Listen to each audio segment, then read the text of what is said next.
नमस्कार सभी को।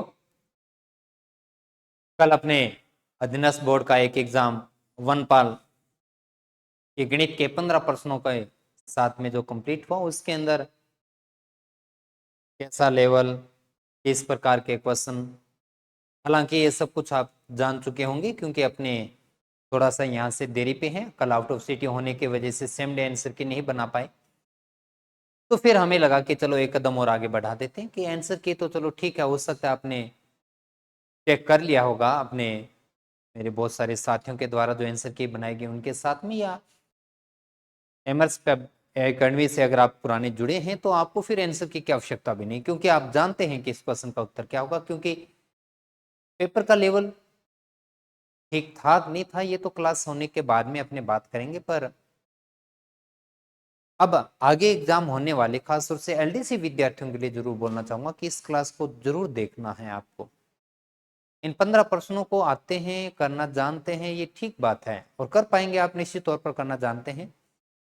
लेकिन क्या हमें अभी भी 2-4 दिन के अंदर अपनी तैयारी पे किसी प्रकार की कोई शंका रखनी है, या हम क्या उम्मीद करें कि पेपर किस प्रकार से बना रहे, ये सारी बातें अपनी इस क्लास के साथ में करेंगे। और दूसरा ये कि ठीक है, क्वेश्चन आया हमने कर लिया, लेकिन क्या ये पहले कभी थे, आज तक कभी कोई ऐसा क्वेश्चन जो पेपर में आए थे, या कोई नया पैटर्न या नया क्वेश्चन डालने का प्रयास किया दिनेश बोर्ड ने, उस पर भी अपने साथ साथ मैं प्रत्येक प्रश्न के साथ में आपको बताता चलूंगा। उससे पहले जरूर बताना चाहूंगा कि अपने एमर्स पब्लिकेशन के अब तक जो यहाँ से हैं 5 बुक्स, 5 एडिशन आपके सामने आ चुके हैं, जिनमें अपना वॉल्यूम फर्स्ट एडवांस कंप्लीट है, बीजगणित, ज्यामिति, क्षेत्रमिति और सांख्यिकी। इन वॉल्यूम की बड़ी विशेषता रहती है कि 2011 से लेके पीवाईक्यू जो है वो अपडेट है जून 2026 तक के। ये वॉल्यूम फर्स्ट, सेकंड, थर्ड सभी एडिशन में ऐसा है, क्योंकि अपडेट बहुत जल्दी करते हैं अपने। और ऐसा नहीं है कि कोई भी एग्जाम हो जाए और लंबे समय तक हमें उनके क्वेश्चन उपलब्ध ना हो, आपको अपने पब्लिकेशन में उपलब्ध रहते हैं। यदि हम पहले परचेज कर चुके होते हैं और बुक अपडेट होती है, तो मैं हमेशा और हमेशा कंटेंट को लास्ट पेज पे लेके आता हूँ, नया कंटेंट। और उस नए कंटेंट की पीडीएफ है वो अपने एमर्स एकेडमी के एप्लीकेशन के बुक सेक्शन के अंदर में जो डेमो पीडीएफ होती है उसमें हमेशा ऐड करता हूँ। तो लाइफ में एक ही बार आपको पढ़ना है गणित, और इतना ही पढ़ना है, और तब तक पढ़ना है जब तक कि हम सफल ना हो जाए, क्योंकि इसके अलावा और कुछ नहीं पढ़ना है अपने को। और वॉल्यूम 2 जो कि वैदिक गणित, लघु गणित, निर्देशांक, त्रिकोणमिति और जन्म मृत्यु, सांख्यिकी सूचकांक के साथ। वॉल्यूम 3 जो कि अर्थमेटिक्स अपने पास में 3 in 1 टारगेट एग्जाम बेच। हमने वॉल्यूम में तो पूरी गणित को डिवाइड किया है, और टारगेट एग्जाम के अकॉर्डिंग ग्राम विकास की अपनी पहली बुक आई है, वीडियो, पटवार और सीटी स्नातक। और इंग्लिश मीडियम भी अब तक एक बुक अपने पब्लिश हो चुकी है, वॉल्यूम फर्स्ट, बाकी भी धीरे धीरे इंग्लिश मीडियम में आएंगे। आगामी जो अपना संस्करण है वो वॉल्यूम 4 है अपने पास में। और इसके अंदर 2 टॉपिक हम और ऐड कर रहे हैं, बाद में ध्यान में आया कि आरएस के 2 टॉपिक रहेंगे, क्रमचय, संचय और प्रायिकता, जो ग्रेड 3 में भी है वो इसमें ऐड हो जाएंगे, नंबर सिस्टम वगैरह जो भी बचे हुए टॉपिक है। और जिन विद्यार्थियों के पास में ये 3 किताबें ऑलरेडी थी अब तक, तो मैं ये कहता हूँ कि क्वेश्चन कौन सा कहाँ से है ये आपको पता है। पर ये कहना कि सिर्फ अपनी ही बुक से मिला, ये गलत हो जाएगा, क्योंकि ऐसे कोई क्वेश्चन विशेष दिखा नहीं जो बड़ा यूनिक रूप में अपने को हम ये कह पाते कि ये सिर्फ हमने पढ़ा और पढ़ा है। क्योंकि एक सामान्य तैयारी करने वाला प्रत्येक विद्यार्थी ये सब कुछ पढ़ता है जो कल के पेपर में देखने को मिला है। तो चलिए फिर भी हम अपने उस पर और गहराई से बात करेंगे और देखने का प्रयास करेंगे क्या। अगर हम पहला क्वेश्चन लेते हैं कि 2 अलग अलग समय के मिश्रदंड दिए गए थे, तो अगर आप पीवाईक्यू के माध्यम से देखते हैं तो ये क्वेश्चन अपने पटवार, सब इंस्पेक्टर, वन रक्षक और छात्रावास अधीक्षक सभी में मिल चुके हैं अपने पास में, जाते टाइम मिल के जाइए। तो इन सभी में ऑलरेडी आ चुका था, तो कुछ नया क्वेश्चन था नहीं अपने पास में। हाँ, वैल्यू में थोड़ा जरूर अंतर आ चुका होगा, लेकिन क्वेश्चन ये बहुत एग्जाम के अंदर बार बार पूछे जाने वाला, और 3 से 4 एग्जाम में आता है, तो ये कॉमन क्वेश्चन बन चुका होता है कि आप लगातार वर्षों का जब मिश्रधन दिया जाता है, तो अगला मिश्रधन जो होता है वो पिछले मिश्रधन के ऊपर लगने वाला ब्याज के साथ में अपने आता है। तब हम ये कहते हैं कि 2 लगातार वर्षों का जो अंतर होता है उनके मिश्रधन का अंतर करना है। तो यहां से मिश्र धन का अंतर करेंगे तो अपने पास में प्राप्त होगा 2178। और क्योंकि ये वैल्यू बढ़ी क्यों, क्योंकि पिछले मिश्र धन के ऊपर ब्याज लगा था, और पिछला मिश्र धन कितना है 21,780, और इनटू क्या करना है अपने पास में 100, तो रेट प्राप्त हुई 10%। बड़ा आसान और सामान्य क्वेश्चन, किसी भी विद्यार्थी के हाथ से जाने वाला ये क्वेश्चन था भी नहीं और गया भी नहीं है, श्योर हूं इस बात को लेके मैं। और अपने पीवाईक्यू के अंदर देखते हैं, अपने पीवाईक्यू तो एक अलग पैटर्न है, उसमें तो मिलेगा, हम प्रैक्टिस क्वेश्चन में भी इस क्वेश्चन को करके आ चुके हैं। मैं पेज नंबर के साथ बिल्कुल अच्छे से आपके साथ शेयर कर रहा हूं। उसके बाद में ये जो अनुपातों पे बना क्वेश्चन है, ये थोड़ा सा अलग लगा आपकी बार अपने को, क्यों, क्योंकि हम खंडित अनुपातों को जोड़ते हैं, 2 टुकड़ों को जोड़ते हैं, 3 को जोड़ते हैं, लेकिन अब की बार आगे बढ़कर आपको 4 टुकड़े दे दिए गए, जिसमें अधीनस्थ बोर्ड ने अब तक किसी भी एग्जाम के अंदर ये क्वेश्चन इस प्रकार से नहीं पूछा है। कि खंडित अनुपातों पे क्वेश्चन काफी बार पूछे गए हैं, अलग अलग रूप में पूछने का प्रयास किया गया, लेकिन टुकड़े 2 ही थे। अब 2 से 3 पे नहीं पहुंचा, यानी ए बी सी डी तक तो बहुत बार किया, डी ई आना नया है और उसमें अलग से कुछ भी नहीं है, लेकिन अपने बुक प्रैक्टिस के अंदर एमसीक्यू के अंदर इस क्वेश्चन को बिल्कुल शामिल किया हुआ और आपने करना सीखा भी है। तो आइए अपने पास में ए बी का अनुपात 1:2 है, तो हम क्रम से लिख देते हैं ए और बी का अनुपात, उसी प्रकार से बी और सी का अनुपात। इसे हल करते हैं तो ये हो गया 3, ये हो गया 6 और ये हो गया 8 अपने पास में। ये ए बी सी प्राप्त हुआ, सी डी से आगे बढ़ते हैं और सी अपने पास, डी अपने पास में 6। इसे हल करते हैं तो 5 दिया 15 हुआ, 6 5 30 हुआ, 8 दिया 8 5 40 हुआ और 8 6 48 हुआ। ए बी सी डी प्राप्त हो गया। अब अपने को चाहिए डी ई, और डी का मान है 7 और ई का मान है 8। अपने को अनुपात ए ई चाहिए, तो एक अनुपात प्राप्त करने के लिए 15 इंटू 7 हो गया, एक अनुपात आएगा। ए का प्राप्त करने के लिए क्या करना है 48 इंटू 8 करना है। तो बाकी को क्यों एनर्जी लगाएं जब हमें केवल यही तो 2 मान चाहिए थे। हल करने के क्रम में 5 के पाड़े से 3, 5 के पाड़े से 16, यहां से हो गया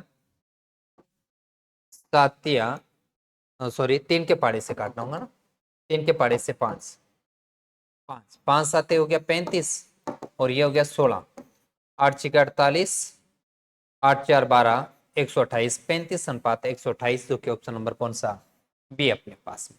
खंडित अनुपातों को जोड़ना कोई नया क्वेश्चन नहीं है, मेरा नाम बोलना ही आपके लिए काफी है। चलिए इसी प्रकार से आगे बढ़ते हैं। टाइम एंड वर्क क्योंकि अपने पास में यहाँ पे था, और टाइम एंड वर्क अपना जो बुक वॉल्यूम नंबर 4 के अंदर है। हालांकि मैटर लगभग टाइप हो रहा है, फिर भी हो चुका है, कोई एक आधे टॉपिक की वजह से देरी हो रही है, लेकिन पूरा प्रयास करता हूँ कि बहुत जल्द आपके पास में बचे हुए गणित के टॉपिक भी आपके हाथ में होंगे। टाइम एंड वर्क के अंदर अगर हम ये क्वेश्चन देखें तो पीवाईक्यू के अंदर अपने को ये सेम लैंग्वेज में, मतलब 2 व्यक्तियों के कार्य क्षमता का अनुपात या समय के अनुपात पे बने क्वेश्चन मिलेंगे काफी, लेकिन ज्यादातर क्वेश्चन अध्ययन बोर्ड ने परसेंटेज बेस पे, जैसे ए की कार्य क्षमता 20 से 20% ज्यादा है, 10% कम है, 30% ज्यादा है, इस प्रकार से कार्य क्षमता प्राप्त करते, फिर किसी एक का समय देके कुल समय या कुल समय देके किसी एक का पूछा गया था। तो हालांकि अध्ययन बोर्ड का क्वेश्चन नया तो नहीं है, बहुत बार पूछा जा चुका आपके द्वारा आपसे, लेकिन अब की बार थोड़ा सा बदलाव इतना था कि कार्य क्षमता का अनुपात गुणात्मक रूप में दिया है, ना कि प्रतिशत में। तो यहां पर 2 व्यक्ति हैं, अमित और भूषण। हमें अपने पास में यहाँ 2 चीजें, उनके समय का अनुपात और उनके कार्य क्षमता का अनुपात, एक देता है तो दूसरा प्राप्त हो जाता है, क्योंकि दोनों एक दूसरे के व्युत्क्रम होता है। अमित भूषण से 3 गुना कुशल है, तो उनके कार्य क्षमता का अनुपात 3:1 और उनके समय का अनुपात हो गया 1:3। अब अमित को एक काम करने में 6 दिन लगते हैं। अमित किसी काम को 6 दिन में करता है, और अमित जो है एक दिन में 3 यूनिट काम करता है, तो यहां से आप कुल काम पे प्राप्त कर सकते हैं और समय का अनुपात से भी प्राप्त कर सकते हैं। एक अनुपात का मान आपको 6 दे रखा है, तो 3 का मान कितना होगा 6 × 18 दिन, आपका क्वेश्चन यहां से भी खत्म हो रहा था। दूसरा आप ये भी तो कह सकते थे कि कुल काम पता कर लेते हैं, अमित जो है एक दिन में 3 यूनिट काम करता है और 6 दिन तक लगा रहता है, तो कुल काम आपके पास में 18 काम प्राप्त हुआ, 18 यूनिट। अब वो भूषण करता है और भूषण एक दिन में 1 यूनिट काम करता है, तो यहां से भी क्या प्राप्त हुआ 18 दिन। जैसा उचित लगे, अनुपात से प्राप्त करना अनुपात से प्राप्त कर लीजिए, कुल कार्य से प्राप्त करना है तो कुल कार्य से भी प्राप्त कर सकते हैं, लेकिन वॉल्यूम 4 के एमसीक्यू में पीवाईक्यू का हिस्सा है आपके सामने ये। आइए उसके बाद में मध्य अनुपाती एलडीसी लास्ट 2016 के अंदर भी, एलडीसी में भी अपना ये क्वेश्चन पूछा जा चुका है मध्य अनुपाती, लेकिन इतना सामान्य नहीं पूछा गया था। हालांकि मध्य अनुपाती प्राप्त करने वाले क्वेश्चन 2 से 3 बार अध्ययन बोर्ड के द्वारा पूछा जा चुके हैं, नया तो नहीं है यहाँ पर नया इतना सही है कि भाई इससे हल्का क्वेश्चन तो नहीं बनाया आज तक अध्ययन बोर्ड ने, तब जब टाइप नंबर 3 मध्य अनुपाती की हम बात करते हैं। यानी ये आसान से भी आसान क्वेश्चन आपके बीच में, और दो संख्याओं का मध्य अनुपाती प्राप्त करने का तरीका आपने सिखाया कि दोनों के गुणनफल का रूट करना है। अब इसे आसान बनाना हो तो दो इधर ले आते हैं, तो ये हो गया 8 2 16, 98 का करते हैं तो पीछे बचता है 49, 16 का रूट मान हो गया 4, 49 का हो गया 7, 7 चौके 28 आपके पास में प्राप्त हो गया option number D. Option number D प्राप्त हो जाता है अपने पास में 28। चलिए इसी क्रम में आगे बढ़ते हैं और एक और क्वेश्चन। अब ये क्वेश्चन अगर हम कहें तो नया जी नहीं, हमने कितनी बार ये सीखा है कि अगर आप अगली कुछ संख्याएं जोड़ते हैं, अगली कुछ संख्याएं जोड़ते हैं तो आपका अनुपात जो है, अगर मान लीजिए क्रमागत 3 पूर्णांक जोड़ते हैं आप अपनी लगातार संख्याओं में, तो 3 ही औसत बढ़ता है। लेकिन अगली 3 सम या 3 विषम संख्या जोड़ते हैं तो आपका जो औसत है या वैल्यू जो है वो 3 डबल बढ़ती है, उसका 2 गुना बढ़ता है। तो बस सेम यह बात यहां पर 9 क्रमागत संख्याओं में आपका जो औसत है वो नहीं देके ज्यादातर आपके, हाँ यहां थोड़ा सा बदलाव करने का प्रयास किया। अध्ययन बोर्ड ने अब तक जितने भी क्वेश्चन पूछे उनमें वो औसत देता है, और फिर ज्यादातर 2 से 3 बार तो ऐसा क्वेश्चन पूछा गया कि संख्या दी 9 और आपसे शुरू की 5 संख्याओं का औसत पूछ लिया, और वो औसत एन फॉर्मेट में एक्स फॉर्मेट में देता है। पर इसको थोड़ा सा अपोजिट विलोम में चलते हुए आपने औसत ना देके संख्या का मान दे दिया, जबकि अध्ययन बोर्ड अब तक जितने भी पेपर में ये क्वेश्चन पूछा उसमें औसत देके संख्या पूछता है, तो ये इसका अपोजिट करने का प्रयास किया गया, तो अलग इतना ही बनाया गया। अब वो कहते हैं 9 संख्याएं आप जानते हैं 1 2 3 4 5 6 7 8 और 9, और आप बड़े अच्छे से जानते हैं कि एपी यानी समांतर श्रेणी के अंदर मध्य पद ही आपका औसत होता है। समांतर श्रेणी में मिड पॉइंट ही आपका औसत होता है, एवरेज होता है, तो मिड पॉइंट आपको मिलेगा तो औसत मिल जाएगा। और क्योंकि आपने संख्याओं का औसत पूछा है, लेकिन उन संख्याओं में सबसे छोटी संख्या n है, बिल्कुल है ना, हमारे पास पहली संख्या n है, और विषम संख्याओं में आप n+2 n+4 n+6 और यहां से आता है n+8। विषम संख्याओं को एल्जेब्रिक फॉर्मेट में लिखने का तरीका होता है हर संख्या में 2 2 प्लस करते हुए आप आगे बढ़ते हैं, और क्योंकि आपने औसत 5वीं संख्या बताई और 5वीं संख्या जो होगी वो आपका उत्तर होगा n+8, यानी ऑप्शन नंबर डी, जो कि अपने प्रैक्टिस क्वेश्चनों में भी है और पीवाईक्यू में भी 3 से 4 बार आ चुका है। लेकिन मैं फिर से कह रहा हूं कि थोड़ा सा अपोजिट करने का प्रयास किया गया। अपोजिट इतना सा ही करने को किया गया कि बाकी सभी प्रश्नों में औसत देते हुए संख्या पूछता है, अब की बार संख्या देके औसत पूछे, इतना सा विलोम किया गया। चलिए और आगे बढ़ते हैं। टाइम एंड वर्क में इस क्वेश्चन को अगर आप देखते हैं तो पटवारी जैसे एग्जाम के अंदर, रेट L1 जैसे एग्जाम के अंदर एक एक नियम, यूनिटरी मेथड के अंदर भी आप इस क्वेश्चन को काफी बार देख चुके हैं, कर चुके हैं अपने वॉल्यूम नंबर 3 के हिस्से में। और वॉल्यूम 4 के टाइप एंड वर्क के अंदर अपने पास में ये क्वेश्चन अलग से और बड़ा नहीं है। एमडीएच का सूत्र एक सामान्य क्वेश्चन है जो आपकी प्रैक्टिस में बार बार आता है, और एमडीएच के फॉर्मूले में आप जानते हैं कि पहले व्यक्तियों की संख्या जो कि दीर्घ है 16, एम डी दिनों की संख्या जो कि दीर्घ है 25, एच यानी घंटों की संख्या जो दीर्घ है 6, व्यक्तियों की संख्या, दिनों की संख्या, घंटों की संख्या का गुणा करते हैं, नीचे हम काम की वैल्यू रखते हैं। उन्होंने काम किया है दीवार बनाने का, और दीवार की लंबाई आपने बताई है 150, चौड़ाई 20 और ऊंचाई बताई है 2। इसी क्रम में अब आगे आपने कोई एक वैल्यू गायब करते हैं और उसका मान हमें प्राप्त करना है। तो आगे कहते हैं 12 श्रमिक, 12, फिर दिनों की संख्या आपसे पूछा जा रहा है और घंटों की संख्या है 8, और काम अपने पास में वही दीवार, और दीवार की माप आपके बार 800 प्लस 15 इंटू 6, 800 इंटू 15 इंटू 6। बस इतना सा क्वेश्चन।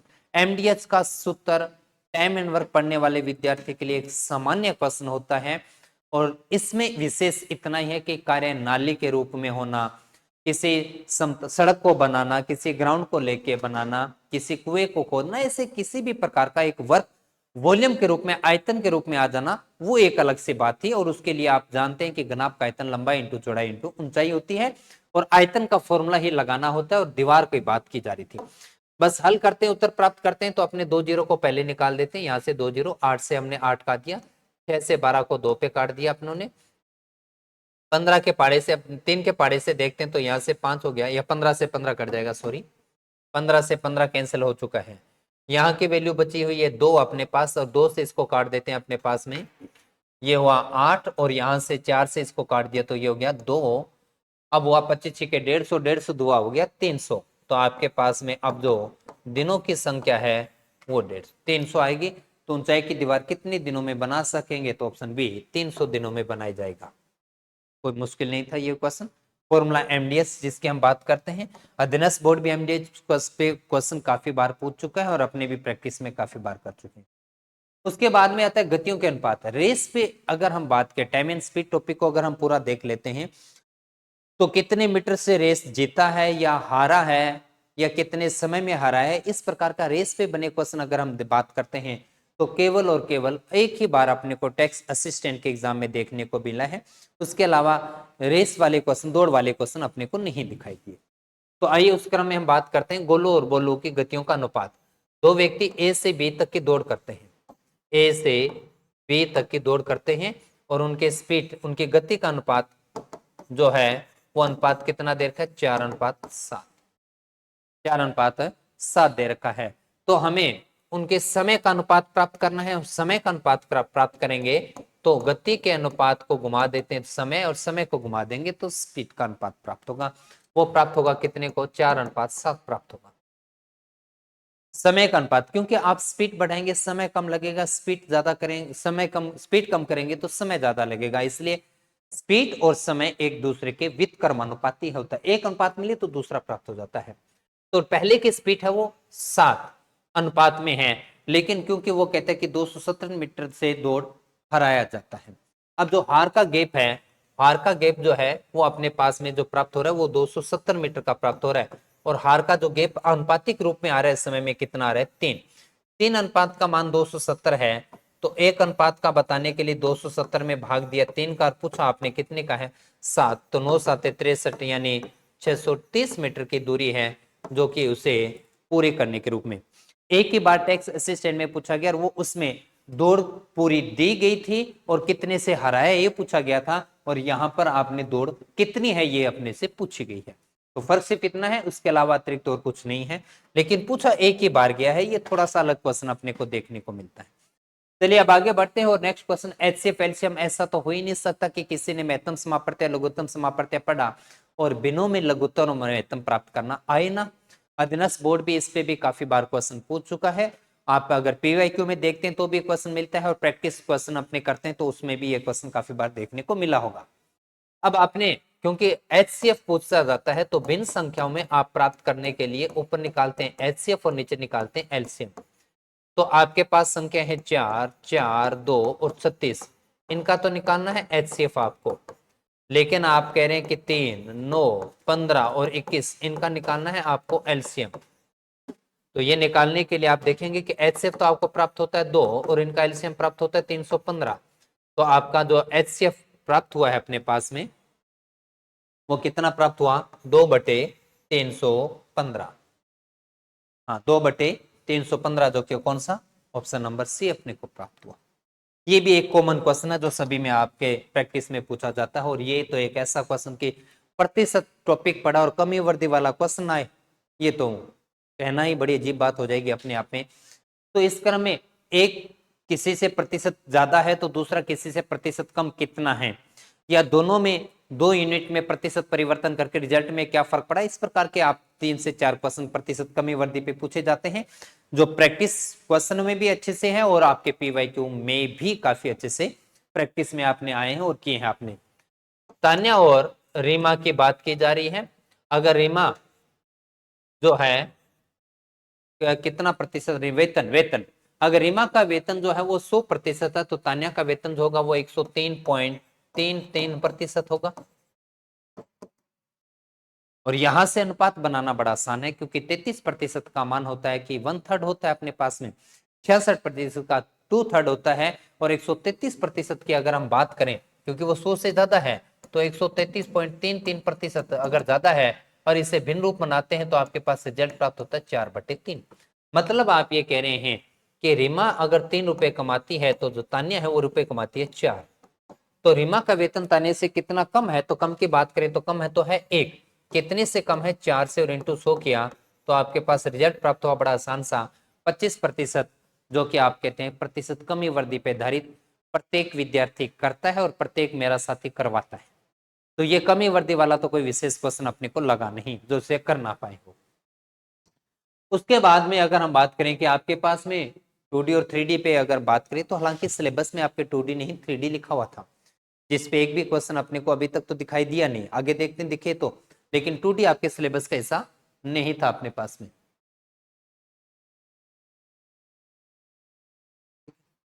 तो वर्त की त्रिज्या क्या है, जिसका क्षेत्रफल 2 वर्त होंगे, तो आपने कहा कि 2 वर्त है, एक वर्त जिसकी त्रिज्या 20 सेंटीमीटर है और एक वर्त जिसकी त्रिज्या 21 सेंटीमीटर है। अब आप इन दोनों को मिलाकर एक वर्त बनाते हैं बड़ा, और इस वर्त की त्रिज्या आप हमसे पूछ रहे हैं, यही तो करना है, कौन सा बड़ा विशेष काम है। तब आपने, क्योंकि गोले में होते हैं, जब 2 गोलों या 3 गोलों को पिघलाकर बड़ा गोला बनाया जाता है तो r³ प्लस करते हुए घनमूल करते हैं।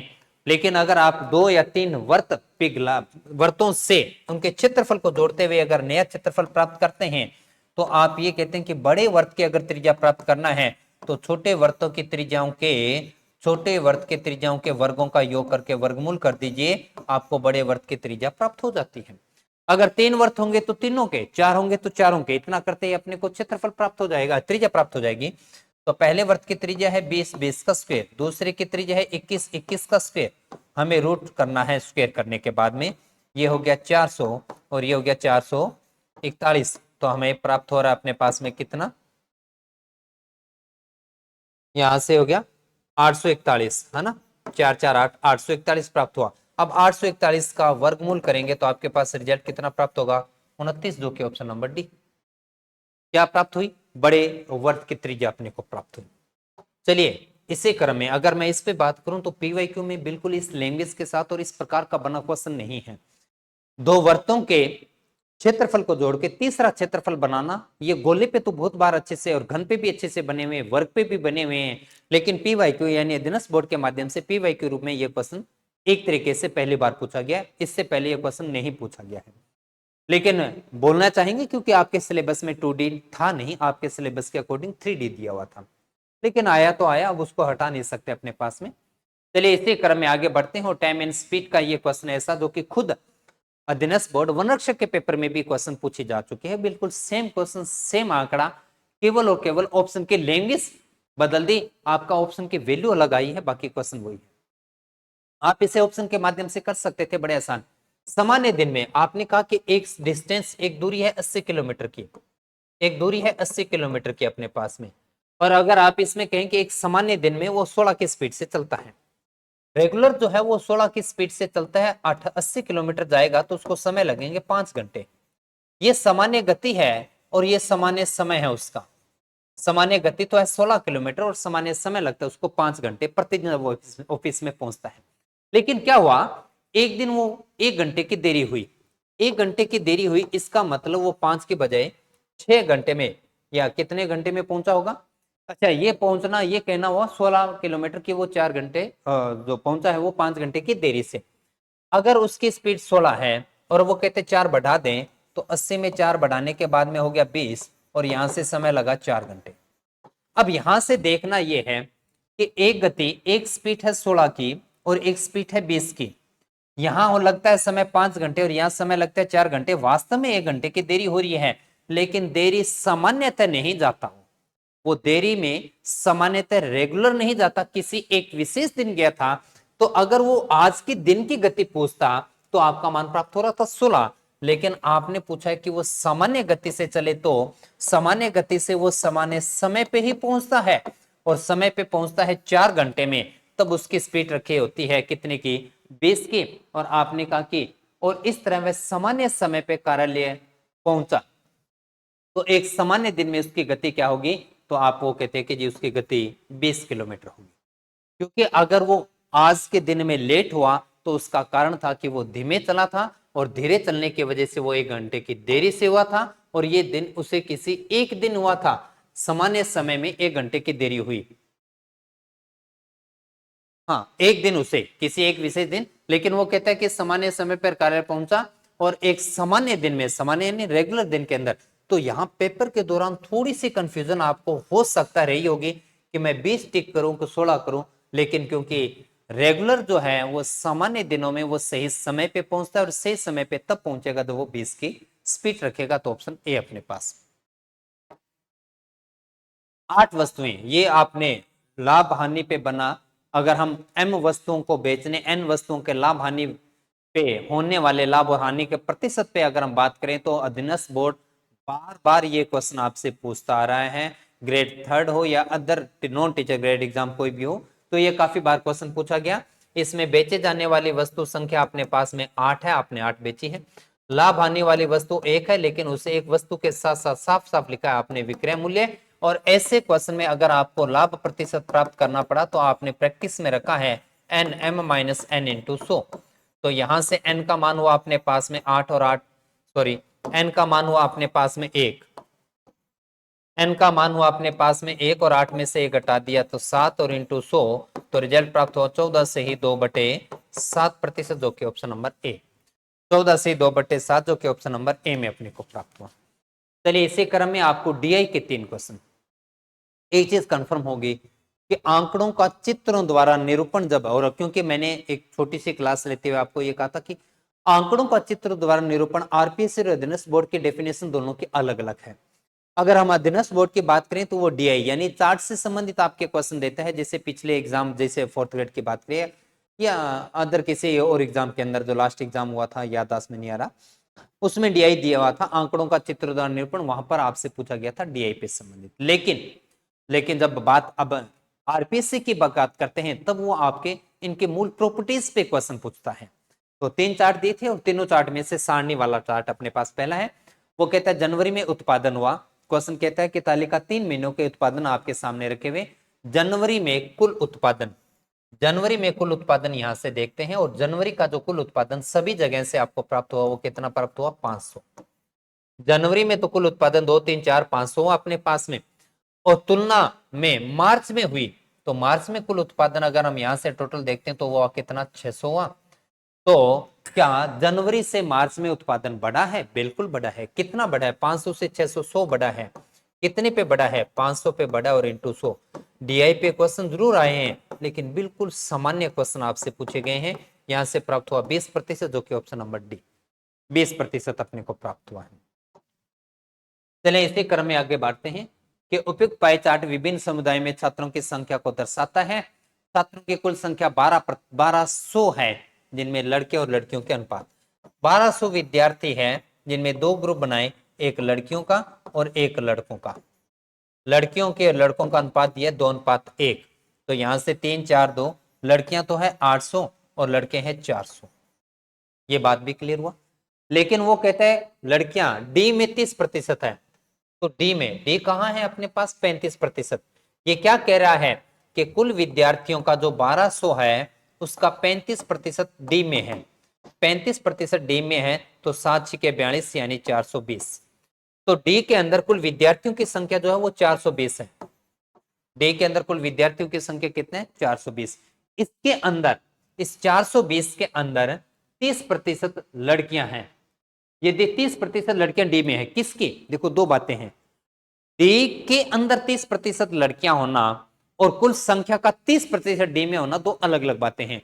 तो कुल संख्या आपके पास में लड़कियों के कितनी? 800, और इनका 30% आपने निकाला तो 8%, 30% निकालने के बाद 240, यानी इन 420 में से 240 तो लड़कियां हैं। तो लड़के कितने हैं यहां से हम चेक करते हैं, तो यहां से आगे 180 240 लड़कियां हैं तो 180 लड़के हैं, और आपने लड़के और लड़कियों का अनुपात पूछा है, तो लड़कों का संख्या है 180 और लड़कियों की संख्या है 240। 6 के पाड़े से काट देते, 6 3 18, 6 चौके 24, अनुपात प्राप्त हुआ 3:4 जो कि ऑप्शन नंबर डी में प्राप्त हो 3:4 के रूप में अपने पास में। डीआई पे क्वेश्चन जरूर आए हैं 3, लेकिन क्वेश्चन बड़े सामान्य और बड़े आसान क्वेश्चन। आइए अपना अंतिम क्वेश्चन देखते हैं। ऊपर की जो लाइन है जो डब्बे के रूप में, आयत के रूप में है, वो निर्यात है और त्रिभुज के रूप में आयात है। तो आपने कहा कि कंपनी ए और सी में कुल निर्यात, ए में निर्यात कहा है, ए का निर्यात है 10 और सी का निर्यात है 7.5। तो 10 और 7.5 हुआ 17.5, जो कि निर्यात की बात हो, ये हुआ अपने पास में। अब उसके बाद में वो कहता है कि ए और सी में कुल आयात, ए और सी में कुल आयात 7.5 और 5 12.5, आयात हुआ है 12.5 यानी 12.5। इनके बीच हमें अनुपात प्राप्त करना है, तो अनुपात प्राप्त करेंगे पॉइंट से पॉइंट, 25 के पाड़े से काटते 25 5 और 25 7 175, तो अनुपात प्राप्त हुआ कितना 7:5, जो कि ऑप्शन नंबर बी। क्या था विशेष बताएं, और इसको देख के निष्कर्ष क्या है, आपका अलग अलग मत हो सकता है, अपने अपने अनुभव अपने अपने समझ से, पर मेरा ये कहना है कि एलडीसी विद्यार्थियों के लिए ये अच्छा संकेत नहीं है, बिल्कुल भी अच्छा संकेत इसलिए कहना चाहूंगा उन विद्यार्थियों के लिए जो अपने एमर्स एकेडमी प्लेटफॉर्म पे जुड़े हुए हैं और एक अच्छे समय देते हुए उन्होंने वॉल्यूम फर्स्ट सेकंड थर्ड को कंप्लीट किया है, और उसके साथ साथ उन्होंने अपने मेन कोर्स को या अपने क्रैश कोर्स को, अपने पीवाईक्यू को, अपने मैराथन को, अपने शॉर्ट नोट्स के इन क्लासेस को भी अच्छे ईमानदारी से उन्होंने कवर किया है, तो ये पेपर वास्तव में इतना पढ़ने के लिए है ही नहीं। तो फिर अगर ऐसा हुआ तो हमें हमारी जो एनर्जी लगी है, हमने एक जो बहुत बड़ा समय दिया है और बहुत शानदार तरीके के साथ हम आज खड़े हैं, और गणित विषय से ही तो हम लीड लेना चाहते थे, वो लीड खत्म हो जाएगी, क्योंकि एक सामान्य तैयारी करने वाला आपका साथी भी और एक बहुत हार्डवर्क करके बहुत अच्छी इंटेलिजेंसी के साथ हमने जो मैथ तैयार किया है, दोनों में कोई बहुत बड़ा स्कोर का फर्क नहीं होगा। इसलिए हम बिल्कुल भी उम्मीद नहीं करेंगे कि एलडीसी का गणित इतना सामान्य है, क्योंकि ये बड़ा नहीं था। हाँ, एग्जाम हॉल में बैठते हैं तो कुछ क्वेश्चन आपके लिए चैलेंज थे, आपसे गलत होने के चांसेस लग रहे थे या आपका टाइम कंज्यूम करवा रहे थे, लेकिन संभाला जा सकता था। एक आधा क्वेश्चन अगर हाथ से गया तो वो किसी प्रकार की जल्दबाजी एग्जाम हॉल के दबाव की वजह से जा सकता है, लेकिन यहाँ 100% स्कोर करना संभव है, और एलडीसी विद्यार्थी तो 100% करके आए हैं, इतना बिल्कुल विश्वास आपकी तैयारी पे। लेकिन हमारा खुद का जो एग्जाम मेन टारगेट बना हुआ था एलडीसी, उसमें ऐसी गणित और सामान्य तो बिल्कुल भी ना आए। ये तो हम दुआएं करेंगे और उम्मीद भी करेंगे, दुआएं इसलिए करेंगे क्योंकि हमने बहुत ईमानदारी से मेहनत किया और आपने भी उतना ही ईमानदारी से अपने को आपका जो समय है वो मुझे दिया है। इसलिए एलडीसी में अगर ऐसी गणित आती है तो किसी भी परिस्थिति में किसी भी जल्दबाजी में भी क्वेश्चन गलत मत होने देना, 100% स्कोर होगा, और पेपर अगर शानदार बन के आता है तब भी हम 100% करेंगे, लेकिन बाकी एक सामान्य तैयारी वाला विद्यार्थी नहीं कर पाएगा।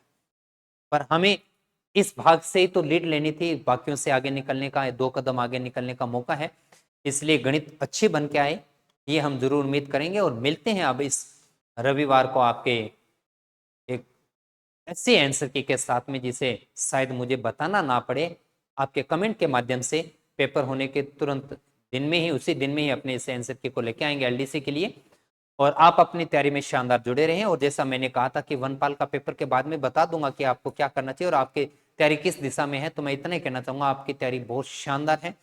आप निश्चिंत होकर अगले 5 दिनों का इंतजार कीजिए और आप फाइनल परीक्षा में भी अपना 100% दे दीजिएगा, अपने आप को प्रेजेंट बड़े अच्छे से कर दीजिएगा, कहीं अफसोस नहीं रहेगा और बहुत अच्छा स्कोर करेंगे। इसी शुभकामनाओं के साथ